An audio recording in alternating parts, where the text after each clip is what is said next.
N9 TV Telugu news కి స్వాగతం. ముందుగా హెడ్లైన్స్.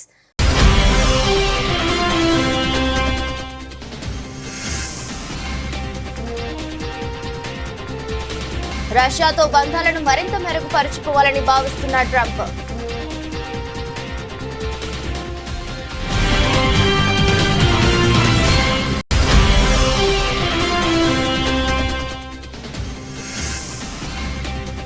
సునీల్ కుమార్ పై సస్పెన్షన్ ఎత్తివేయాలి డిమాండ్ చేసిన అంబేద్కర్, ఇండియా మిషన్ నాయకులు.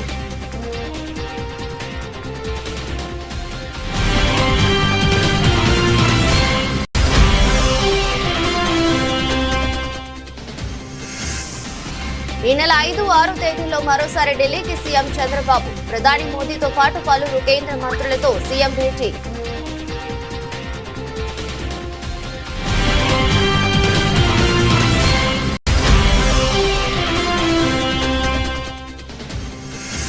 ఉక్రెయిన్ కు ట్రంప్ షాక్, మిలిటరీ సాయం నిలిపివేత. శాంతి విషయంలో ట్రంప్ చాలా స్పష్టంగా ఉన్నారన్న వైట్ హౌస్.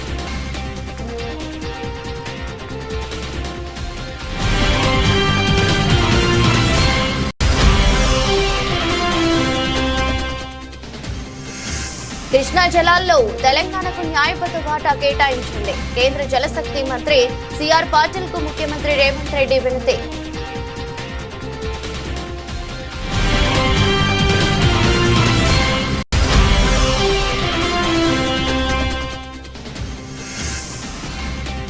హైదరాబాద్ లోని అక్రమ హోం గార్డెన్లపై హైడ్రా కమిషనర్ కీలక ఆదేశాలు.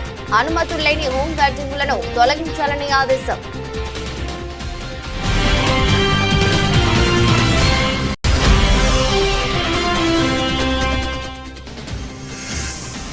ఎట్టి పరిస్థితుల్లోనూ మార్చి నెలలోనే డిఎస్సి నోటిఫికేషన్. శాసన మండలిలో సభ్యుల ప్రశ్నకు మంత్రి నారా లోకేష్ సమాధానం.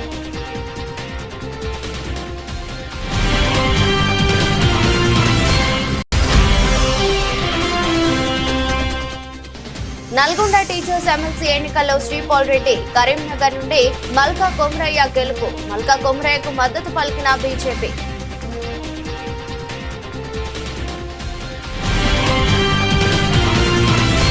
ఉక్రెయిన్ రష్యా యుద్ధం ఇప్పట్లో ముగిసేలా కనిపించడం లేదు. మరోవైపు రష్యాకు అమెరికా అధ్యక్షుడు డొనాల్డ్ ట్రంప్ ముందు నుంచి మద్దతుగా ఉంటూ వస్తున్నారు. రష్యాపై ఇప్పుడు ఆయన మరింత ప్రేమను చూపిస్తున్నారు. రష్యాతో సంబంధాలను మరింత బలోపేతం చేసుకోవాలని ఆయన భావిస్తున్నారు. ఇందులో భాగంగా రష్యాపై ఆంక్షలను ఎత్తివేసేందుకు ఆయన సిద్ధమయ్యారు. ఈ మేరకు అంతర్జాతీయ మీడియా కథనాలను వెలువరించింది. రష్యాకు చెందిన కొన్ని సంస్థలు, వ్యక్తులకు ఉపశమనం కల్పించే దిశగా ట్రంప్ ప్రభుత్వం చర్యలు చేపట్టినట్టు సమాచారం. దీనికి సంబంధించిన ముసాయిదా జాబితాను సిద్ధం చేయాలని విదేశీ వ్యవహారాలు, ట్రెజరీ శాఖలను వైట్ హౌస్ కోరినట్లు అంతర్జాతీయ మీడియా తెలిపింది. దీనిపై రష్యన్ ప్రతినిధులతో అమెరికా అధికారులు చర్చలు జరిపేందుకు సన్నాహకాలు చేస్తున్నట్టు సమాచారం. తెలంగాణ ప్రాజెక్టులపై అభ్యంతరాలను ఆంధ్రప్రదేశ్ ప్రభుత్వం ఉపసంహరించుకోవాలి. ఎన్డీఏ ప్రభుత్వంలో భాగస్వామిగా ఉన్న ఏపీ సర్కార్ కేంద్రంతో మాట్లాడి తెలంగాణ ప్రాజెక్టులకు వేగంగా అనుమతులు ఇప్పించాలి. తెలంగాణకు నీటి కేటాయింపులు జరగకుండా రాష్ట్ర ప్రాజెక్టుల భవిష్యత్తు అగమ్య గోచరంగా ఉన్నంత వరకు వరద జలాలపై ఏపీ ప్రాజెక్టులకు అభ్యంతరం తెలుపుతాం.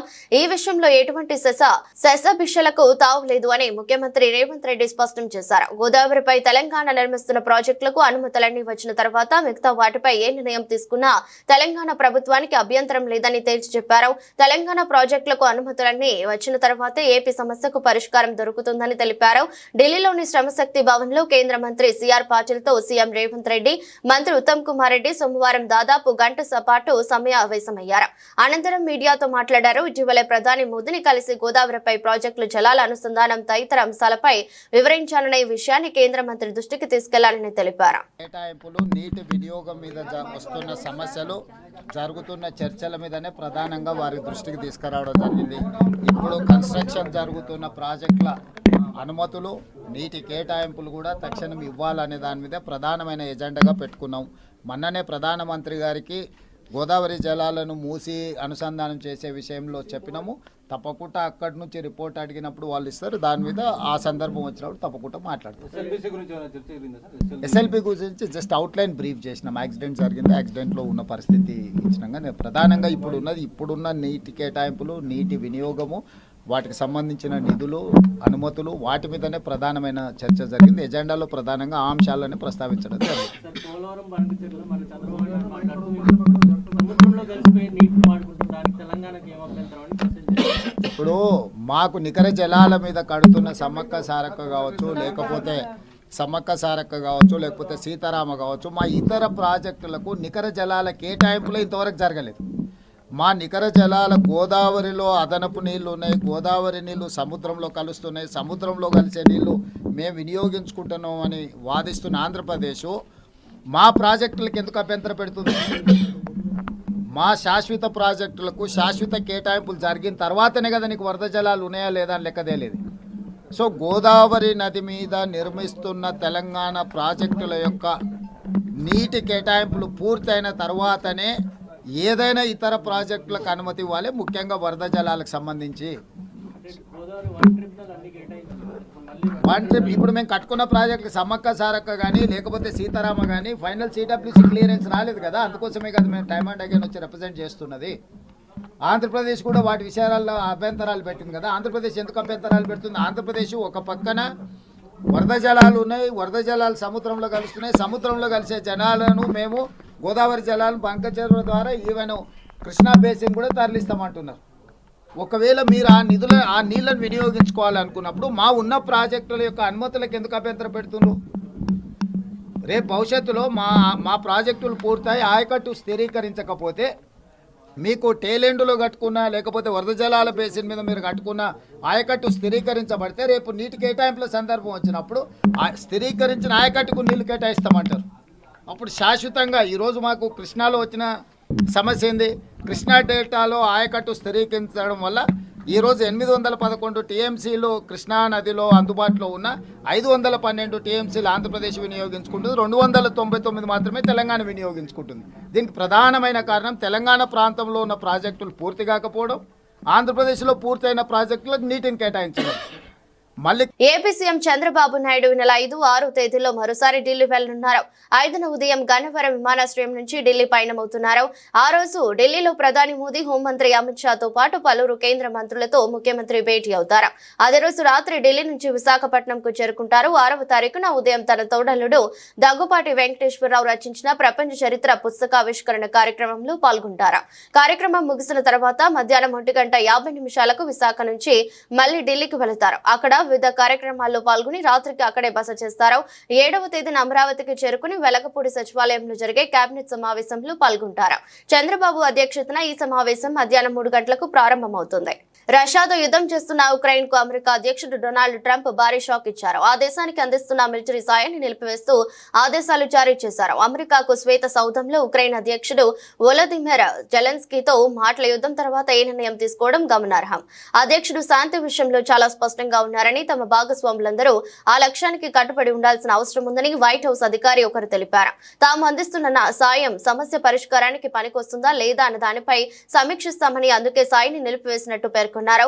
శుక్రవారం వైట్ హౌస్ లో రష్యా, ఉక్రెయిన్ అధ్యక్షుల మధ్య జరిగిన సమావేశం వాడివేడిగా సాగింది. రష్యాతో యుద్ధంలో సాయం చేస్తున్న ఉక్రెయిన్ తమకు కృతజ్ఞతగా ఉండటం లేదని ట్రంప్ నినదించారు. ఉక్రెయిన్ కు ఆయుధాలు తీసుకెళ్తూ పోలాండ్ లోని ట్రాన్సిట్ ఏరియాలో ఉన్న నౌకలు, విమానాలకు అక్కడే నిలిపివేయనున్నట్లు వైట్ హౌస్ అధికారి తెలిపారు. కాగా జెలెన్స్కీపై ట్రంప్ నిన్న కూడా విరుచుకుపడ్డారు. మరోవైపు రష్యాతో యుద్ధం ముగింపు అంశం చాలా దూరంలో ఉందని ఉక్రెయిన్ అధ్యక్షుడు తాజాగా వ్యాఖ్యానించడం గమనార్హం. 3 రాజధానులు మా విధానమని 1,19,000 కోట్లు అమరావతి డెవలప్మెంట్ ప్లాన్ అంటూ కూటమి ప్రభుత్వం తెలిపిందని శాసన మండలి విపక్ష నేత బొత్స సత్యనారాయణ అన్నారు.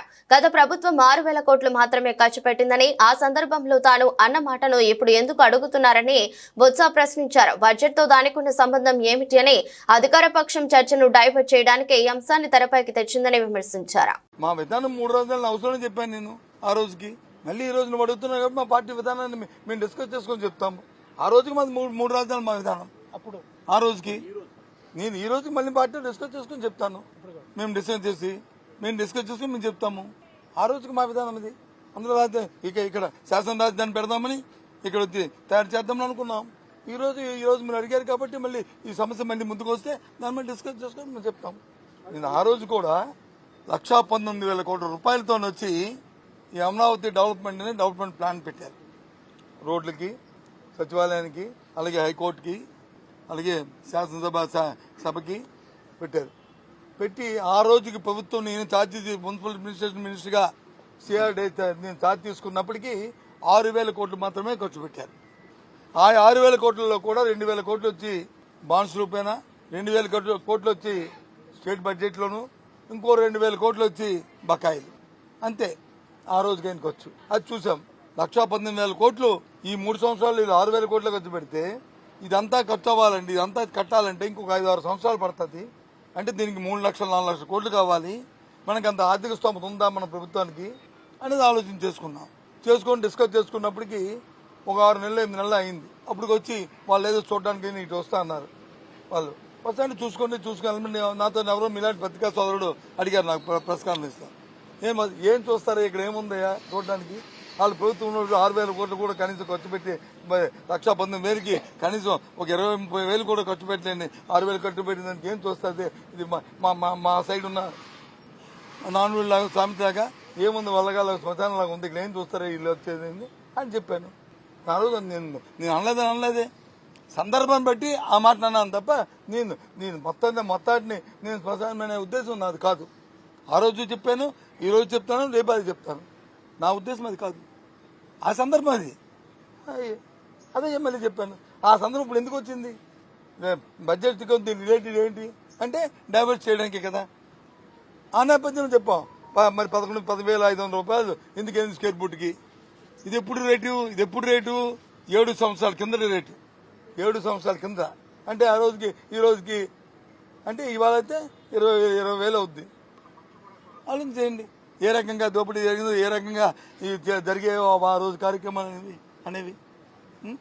సో ఏదైనప్పటికీ కూడా మా ఉద్దేశం మనందరం కూడా ప్రజలతో బాధ్యతగా వచ్చాం కాబట్టి, ప్రజలకి మనందరం కూడా జవాబుదారీతనంలో ఉన్నాం కాబట్టి మా బాధ్యత మేము నిర్వర్తించడానికి మేము చేస్తున్నాం. కానీ ఇవాళ అధికార పక్షం బోర్డులో చేస్తూ ఏదైనా అడిగితే మమ్మల్ని పాసింగ్ నిమాలు చేస్తూ బురద జల్లడానికి ప్రయత్నం చేస్తుంది.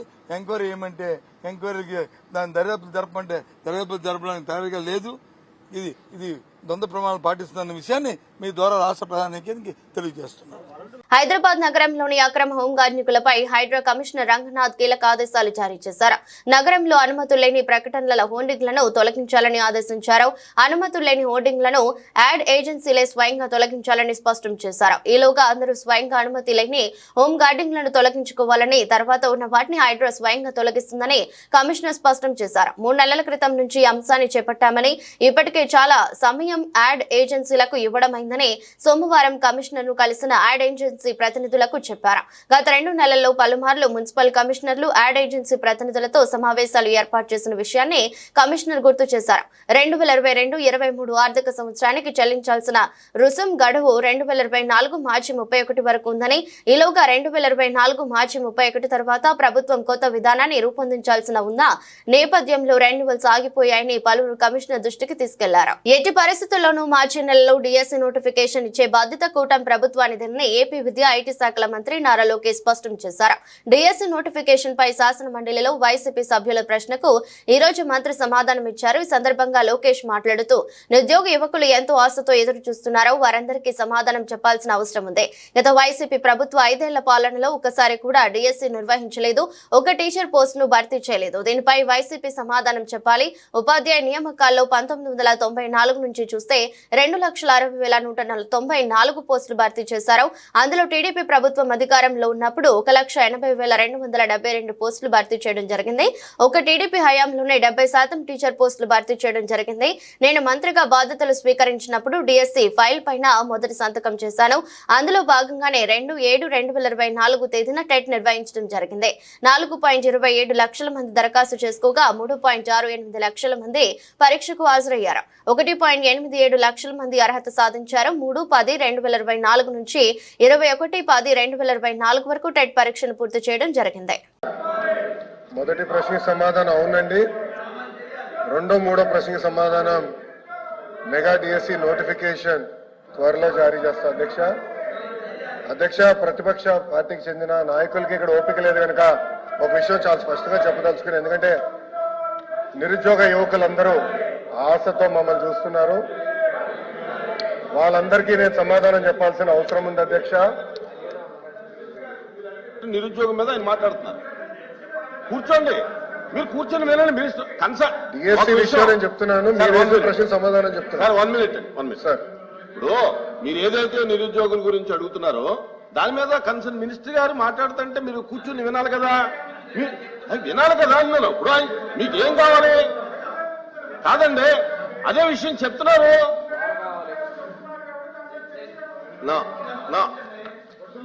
అధ్యక్ష, డిఎస్సి అనేది మీరు ఒక్కసారిగా చూస్తే గత ప్రభుత్వం ఒక్కసారి కూడా 5 సంవత్సరాల్లో ఒక్క డిఎస్సి కూడా వేయలేదు. ఎందుకు వేయలేదో వాళ్ళు సమాధానం చెప్పాలి అధ్యక్ష. అధ్యక్ష, డిఎస్సి విషయంలో ఒకసారి చూస్తే అధ్యక్ష, ఉపాధ్యాయుల నియామకంలో ఇప్పటికీ 1994 నుంచి చూస్తే అధ్యక్ష 2,60,194 పోస్టులు భర్తీ చేశాం అధ్యక్ష. దాంట్లో అధ్యక్ష తెలుగుదేశం పార్టీ అధికారంలో ఉన్నప్పుడు 1,80,272 పోస్టులు భర్తీ చేస్తాం జరిగింది అధ్యక్ష. అంటే 70% టీచర్ పోస్టుల నియామకం ఒక తెలుగుదేశం పార్టీ హయాంలో జరిగిందని గౌరవ సభ్యులు ముందర తెలుసుకోవాల్సిన అవసరం ఉంది అధ్యక్ష. అధ్యక్ష, మీరు చూస్తే గౌరవ ముఖ్యమంత్రి గారు కానివ్వండి, నేను కూడా మంత్రిగా బాధ్యతలు స్వీకరించిన తెలంగాణలో జరిగిన ఉపాధ్యాయ ఎమ్మెల్సీ ఎన్నికల్లో పీఆర్టీయూ బీజేపీ మద్దతిచ్చిన అభ్యర్థులు గెలుపొందారు. నల్గొండ, ఖమ్మం, వరంగల్ పీఆర్టీయూ అభ్యర్థి శ్రీపాల్ రెడ్డి, కరీంనగర్, మెదక్, నిజామాబాద్, ఆదిలాబాద్ ఎన్నికల్లో మల్కా కొమరయ్య విజయం సాధించారు. మల్కా కొమరయ్యకు బీజేపీ మద్దతు పలికింది. శ్రీపాల్ రెడ్డి రెండో ప్రాధాన్యత ఓట్ల లెక్కింపులో విజయం సాధించారు. మొదటి ప్రాధాన్యత ఓట్లలో ఎవరికి మ్యాజిక్ ఫిగర్ రాకపోవడంతో ఎలిమినేషన్ ప్రక్రియను చేపట్టారు. దీంతో రెండో ప్రాధాన్యత ఓట్లతో సిట్టింగ్ ఎమ్మెల్సీ నర్సిరెడ్డిపై శ్రీపాల్ రెడ్డి విజయం సాధించారు. బీజేపీ మద్దతు పలికిన మల్కా కొమరయ్యకు 12,959 మొదటి ప్రాధాన్యత ఓట్లు వచ్చాయి.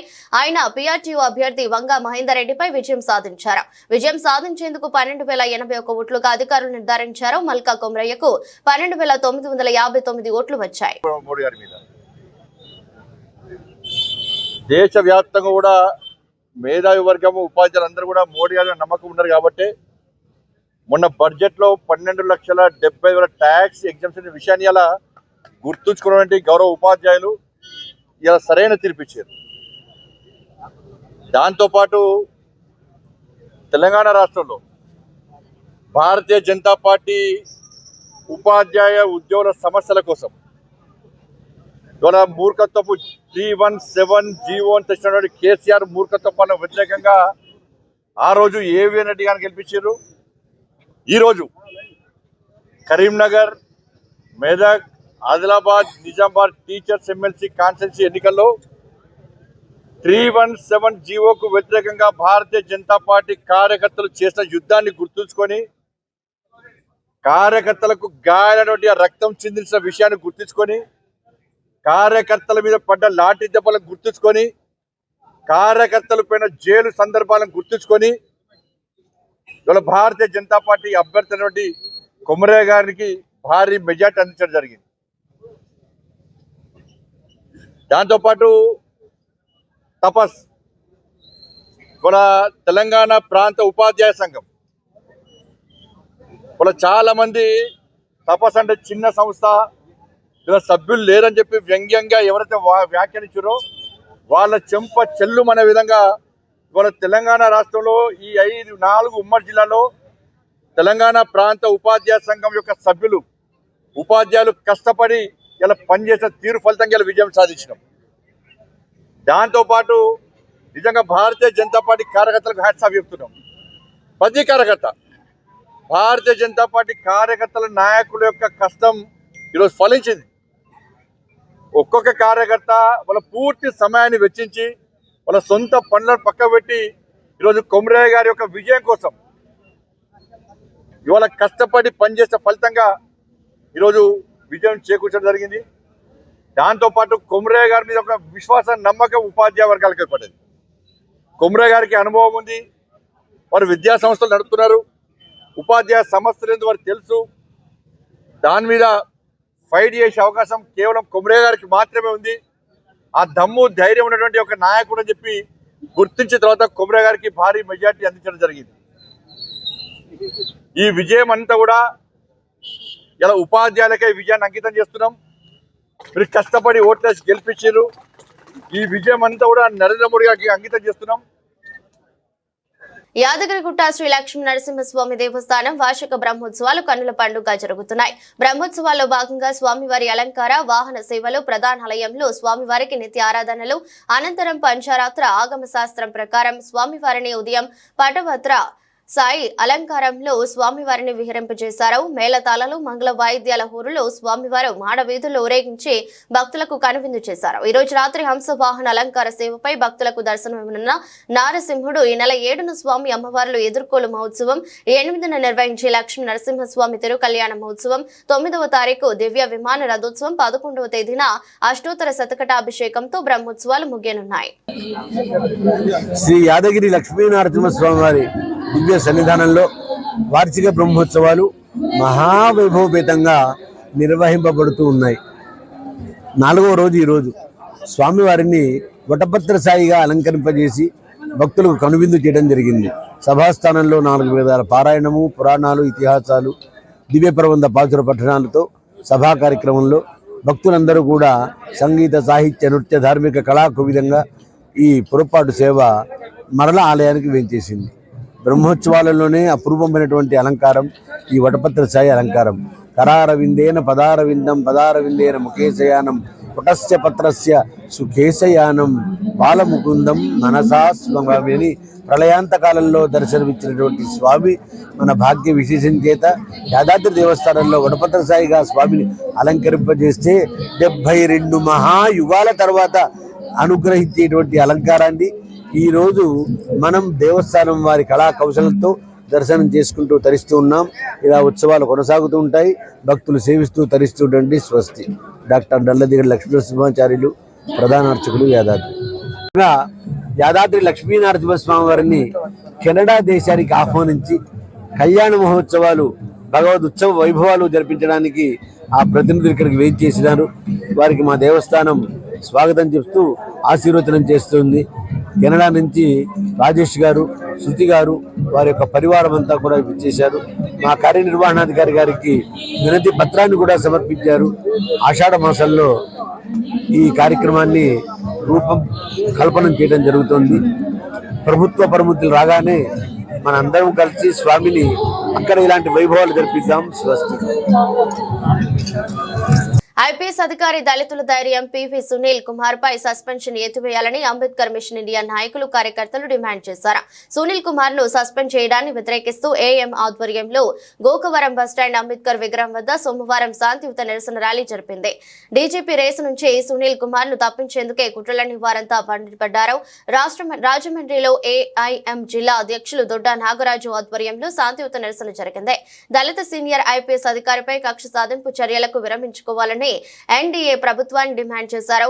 పివి సునీల్ కుమార్ కి జరుగుతున్న అన్యాయాన్ని రాష్ట్ర ప్రజలు గమనిస్తున్నారన్న ఏఐఎం నాయకులు ఎన్డీఏ కూటమి ప్రభుత్వం తిరుమార్చుకోకపోతే మూల్యం చెల్లించుకోక తప్పదని హెచ్చరించారు. ఇప్పుడు జరుగుతున్న అన్యాయాలు చూస్తుంటే ఎలా ఉందంటే కేవలం దళితులనే టార్గెట్ చేసినటువంటి గవర్నమెంట్. మా దళిత ఓట్లు లేకపోతే మీకు అన్ని సీట్లు కూడా రావని చెప్పి సభాముఖంగా కోరుకుంటున్నాము.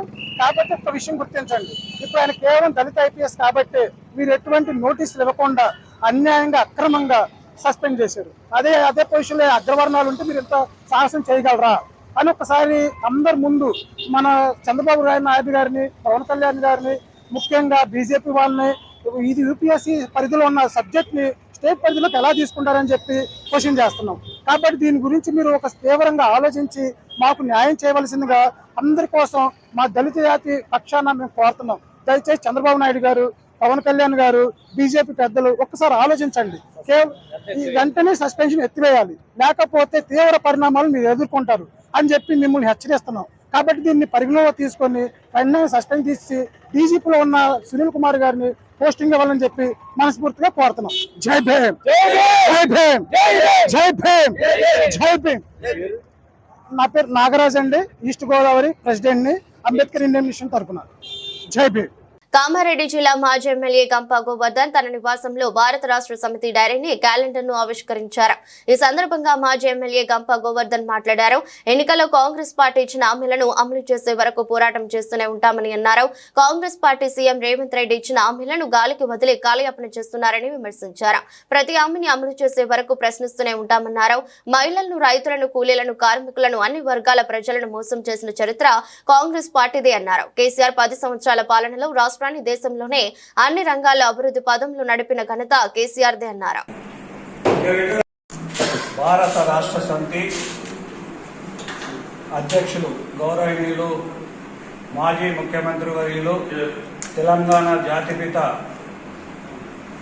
గౌరవ శ్రీ కల్వకుంట్ల చంద్రశేఖరరావు గారు పార్టీని స్థాపించి తెలంగాణ రాష్ట్రాన్ని సాధించి తెలంగాణ రాష్ట్రాన్ని 9.5 సంవత్సరాల కాలంలో భారతదేశంలోనే నంబర్ 1 రాష్ట్రంగా తీర్చిదిద్దినటువంటి నాయకుడు కేసీఆర్ గారు ఈరోజు పార్టీ తరపున భారత రాష్ట్ర సమితి తరపున క్యాలెండర్ అదేవిధంగా 2025 సంవత్సరం డైరీని కూడా ఆవిష్కరించడం జరిగింది.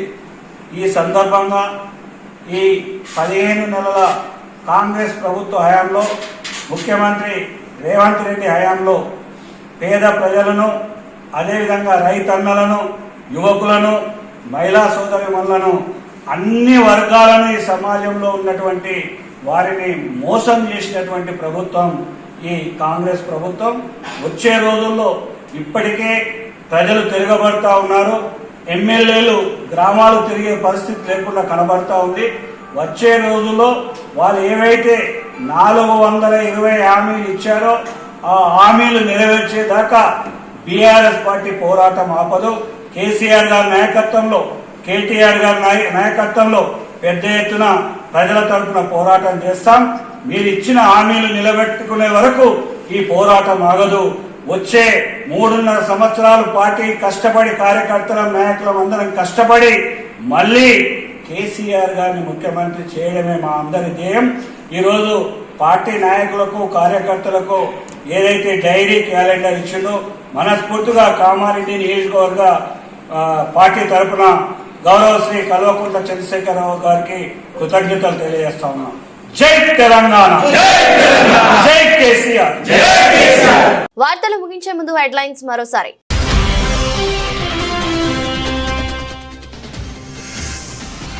రష్యాపై ఆంక్షలు ఎత్తివేసే దిశగా ట్రంప్ అడుగులు. రష్యాతో బంధాలను మరింత మెరుగుపరుచుకోవాలని భావిస్తున్న ట్రంప్.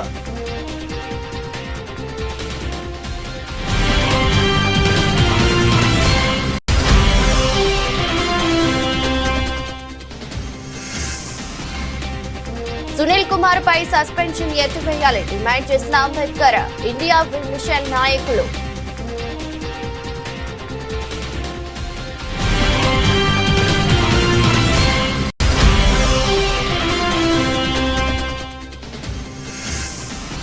ఈ నెల 5, 6 తేదీల్లో మరోసారి ఢిల్లీకి సీఎం చంద్రబాబు. ప్రధాని మోదీతో పాటు పలువురు కేంద్ర మంత్రులతో సీఎం భేటీ.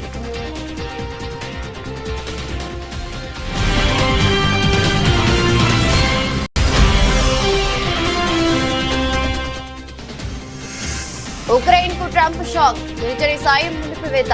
శాంతి విషయంలో ట్రంప్ చాలా స్పష్టంగా ఉన్నారన్న వైట్ హౌస్.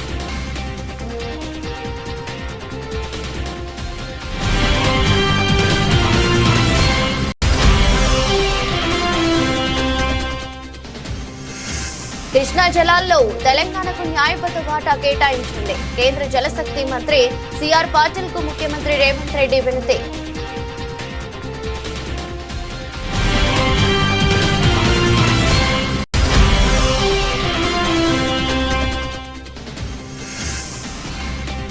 హైదరాబాద్ లోని అక్రమ హోం గార్డింగ్లపై హైడ్రా కమిషనర్ కీలక ఆదేశాలు. అనుమతులు లేని హోం గార్డింగ్లను తొలగించాలని ఆదేశం.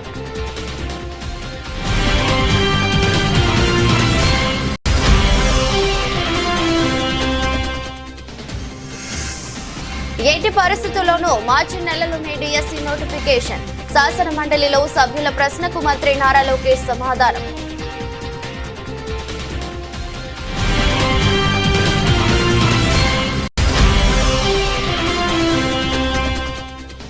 నల్గొండ టీచర్స్ ఎమ్మెల్సీ ఎన్నికల్లో శ్రీపాల్ రెడ్డి, కరీంనగర్ నుండి మల్కా కొమరయ్య గెలుపు. మల్కా కొమరయ్యకు మద్దతు పలికిన బీజేపీ.